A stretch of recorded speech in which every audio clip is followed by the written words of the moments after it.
What's up, YouTube? Just got out the gym, just kind of got to work, got here a little early, got some kefir, got some strawberry kefir, and got some fruit. And I figured I'd sit down and just have a raw talk, no edits, and sit down and talk to you guys about, things that you should know about getting into the electrical apprenticeship or getting into the trade, the reason why you should and the reason why you shouldn't. So, yeah, let's talk. So, one of the most amazing things about the trade, in my opinion, is the skills you learn, the things that you learn. Because not only, say, for instance, I'm doing electrical. I watch the drywallers do work. I watch the plumbers, how they do work. Sometimes, when you get some downtime or you're just kind of waiting for someone to get out your way, you just kind of watch them and see how they do things.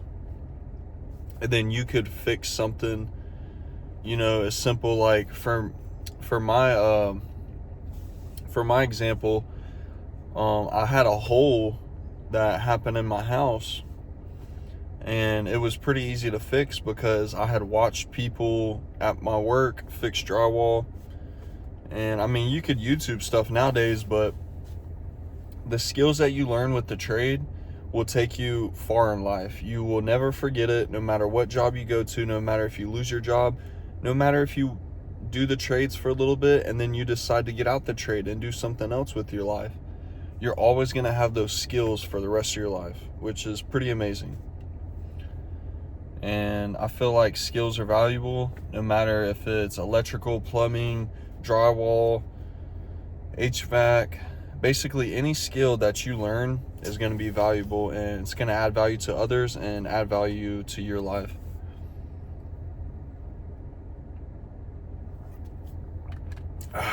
Wow. This kefir is pretty good. It says it's got 9 G's of protein per cup, and there's 4 servings, so I'm going to try to drink this whole thing. That would be 9 times 4 is what, 36? Wait, maybe I'm wrong there. Yeah, 36. So it'd be 36 grams of protein if I drank this whole thing, which I guess I'll try to. But, so yeah, the skills that you learn with the trade is going to take you far. And that is going to be something that's going to help you in life. And that's one of the main things. And it looks good on your resume. People want to hire guys that, is not afraid to get dirty, is not afraid to do the hard work. It makes you look good. So that's another plus to the trade. Another thing is it's harder to be replaced. Now, I was always told as a kid, go to college, get a good scholarship, and try to go through college. That way you work with your brain and you don't have to kill yourself. But I didn't go that route, obviously. Didn't go that route, and I went through the trade school. I went through the apprenticeship, and I ended up getting I went through the trade. So it is harder to be replaced. It's harder for a robot to get on a ladder and start doing your job. Now, eventually, we never know, they might be replacing us, but I feel like a lot of people who went to college and did a lot of these coding and software jobs, they're going to be replaced. And it sucks. It would suck to pay all this money, go to college, put a lot of hard work and effort in, and then to be replaced by something that can do it better, faster, and is cheaper and doesn't need brakes. And so now, everybody that goes to college, I would say to each their own, and it's not a bad it's not a bad gig, honestly, because that's the route that most people take, and that's the most route that, you know, people want you to take. But I will say, if you're able to put on tools and do the things that nobody else is willing to do, it's going to be harder to replace you.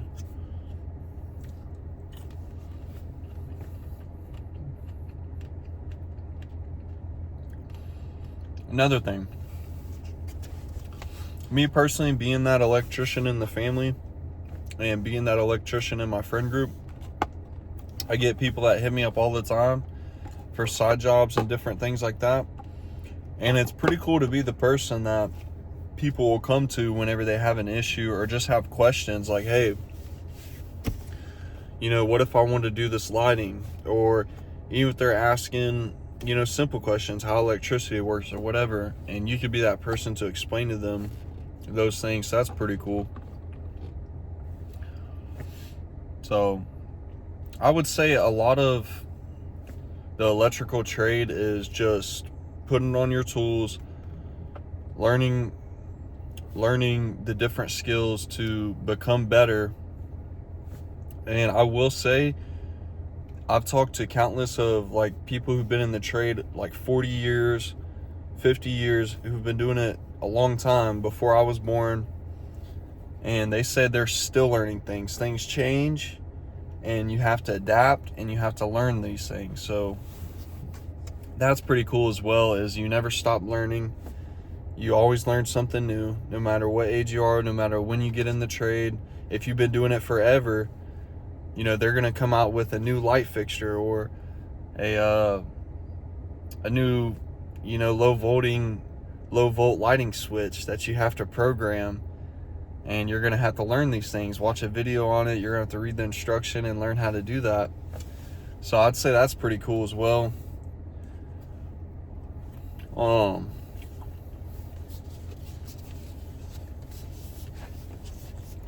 I would say, like I was saying earlier, if you do this just for a time being, just to kind of get some skills under your belt, get a license or whatever your kind of goals are, if you wanted to do something else, like go to college or, you know, really just go do anything that you want to do, you can always have this as a skill set that you can always fall back on. When times get hard and you have to feed your family, the economy goes to shit, whatever happens, you're going to have job security. You're going to have skills that people need. You know, people are going to need you to fix something. Things break on houses all the time. And you're going to be the person that people call on. So I'd say it's a really good backup plan. Getting in the trade, doing stuff like that. And another thing, the tools. I use the tools that I use for electrical. I use to fix my drywall. I've done some plumbing work on my house. I had to run a washer drain I had to attach it from my washer to my septic drain line. And, you know, all the tools I had for electrical, I could do the exact same thing a plumber could. And I knew how to do it just from being on the trade and watching different trades do their things, you know. Poop runs downhill, you know. So that's another great thing, is I work on my car with the same tools, all the same ratchets, all the same socket sets. I change my own oil, you know, I change my brakes.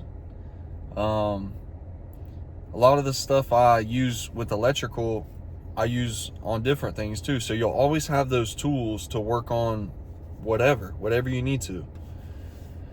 So that's something that's pretty cool.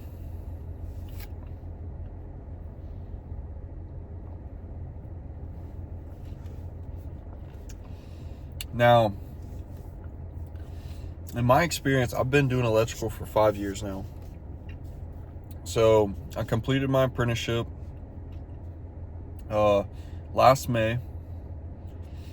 So not that long ago, a couple months, and I would say it feels good. Feels good. I didn't pay for school. I wasn't in debt. The company I paid for, they sponsored my apprenticeship. So I'm not in a bunch of debt. I learned a bunch of knowledge without the expense of being in debt or paying a bunch of money, thousands of dollars to go to school. And I went to Kaiser University, and then I also went to FSCJ, so I went to some pretty good schools and didn't pay for it. And don't think that I'm just lucky. They'll do that for you too. I mean, there's so many companies who need young guys, who need older guys, who need people in their company. And yeah, you might have to take a pay cut at first because they got to send you through school, but trust me, I mean, it's free education. You really can't beat it. I feel like people only put value on things that they pay for, but you don't realize how helpful and how meaningful free education is. I probably learned more than some of these one-year courses that try to cram a bunch of stuff. You know, I learned it in 4 years doing night classes 2 nights a week, and from 6 p.m. to 9 p.m. And it was a 4-year course, and I would say I learned a lot in those 4 years. And I was on the job, you know, training at the same time I was learning these things. So I was seeing something in class and then going in the field and actually applying it. So that was pretty cool. So yeah, I would say, you know, getting in the trade is good. Now, as far as the cons go, I would say you're gonna have to get used to, which this is kind of like a pro and a con, is people. Sometimes the job gets stressful, sometimes the job gets hard and things get stressful. You know, you build out a wall, and then the architects come, or the builders come, and they change the whole blueprint on you. So you have to change everything you installed, and your foreman gets aggravated, and that goes downhill, and he gets aggravated at just the job in general, which kind of brings the morale of the job down. So you're gonna have to learn how to deal with people, and people are gonna talk to you like crap. People are gonna, you know, they're gonna say, you know, they're gonna cuss at you sometimes. They're gonna, at least in my experience, they're gonna, you know, kind of be a little bit stern with you. And that's okay, guys. Look, if you're a little bit on the softer side, it's going to help you become, you know, stronger. And a mistake I made coming in the trade is I felt like people shouldn't be disrespectful to me, which, of course, nobody should disrespect you, and people should treat you with respect. But you also got to understand, people have their moments. People sometimes get aggravated. They might take things out with you. That is not your fault. And you just have to learn from it. And, you know, all you can do is treat people with respect and do your best. You know, their reaction to the situation is the way they react to it. But what you can control is your actions and the way you react to things. And that's going to make you better as a person. So I would say that's like a con, but it's also a good thing because it's going to better you as a person and allow you to be able to work with people better.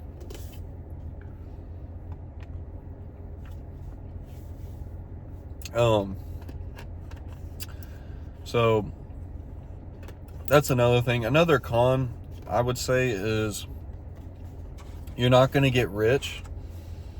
Now, this is a double-edged sword because obviously you're not going to get rich unless you own your own business, unless you do something that's going to provide a lot of value and allow you to scale up and make a lot of money. Now, if you do decide to go that route, you get your master license and you start working for yourself, you can make a lot of money. But just understand that electrical is a very competitive business. A lot of people are starting electrical companies, and people are always trying to find the cheaper guy. So you might give them a price and they're going to go and call someone else and try to get cheaper. So it's very competitive. It's not easy, but you can do it. There's people that do it all the time. And even if you do it on the side, you can make a lot of money on the side doing it, kind of do little side jobs, doing your little own side jobs and also working for a company. You could scale up and make good money. But you're going to be comfortable. You're going to provide comfortability to your life. If you have a family, you're going to be able to provide stable income that's going to provide money for your family. And with this economy, things keep going up, and I would say that it's very comfortable. Now, you're not going to get rich unless you do work for yourself, so I would say that's more of a con, but it's also a pro because you could scale up. There's flexibility. It's not like you can only work for a company and that's it. Now, if you want to do that, you can, but you can also work for yourself on the side. So that's like a pro and a con.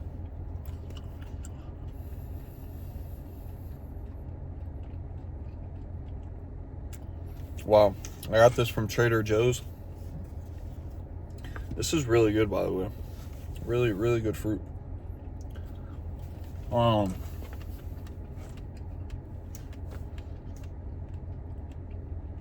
So if you're deciding to get into the electrical trade, I would say weigh out your options. Do you want to be committed for a couple years, 2 to 4 years, learning the trade, kind of doing the grunt work at first?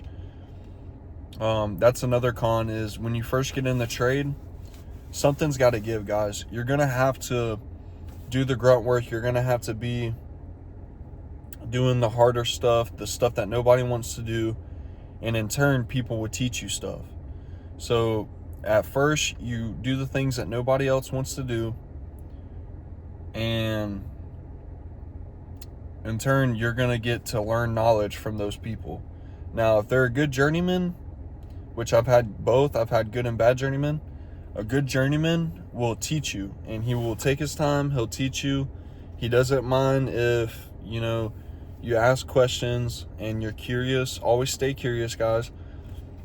And there are also bad journeymen who feel like, oh, if I teach this guy something, he's going to, put me out of work or make more money than me. And those guys you really don't want to surround yourself with. It's good to work with those guys so you know how to deal with them, but you really want to deal with journeymen and people who want to teach you. And if you're putting in the grunt work, you're doing the stuff that nobody wants to do, you're listening, you're following directions, you should in turn you should be taught something. You should be able to learn something for 2 to 4 years. And after those 4 years, you should gain quite a bit of knowledge to where you could kind of go out and start doing things on your own. So yeah, I would say that's a con. You kind of have to you have to do things that nobody else wants to do, starting out. But like I said, guys, it'll all work out in the end. Long term, it's going to help you. And yeah. So yeah, I'm about to go into work here in a few. I'm going to eat this fruit, probably drink the rest of this kefir. Like I said, leave any comments down below. If you guys have any questions about the electrical apprenticeship, or maybe leave some of you guys' experience. I make these videos for fun. I make this video as a hobby, something I like to do. And if I could help somebody, I would love to. So leave a comment if you have any questions, or if you have, maybe something I missed of a pro and a con of the electrical apprenticeship, or just any trade. Leave it in the comments. And yeah, I hope you guys have a blessed day. And yeah, I'll see you guys on the next one. Peace out.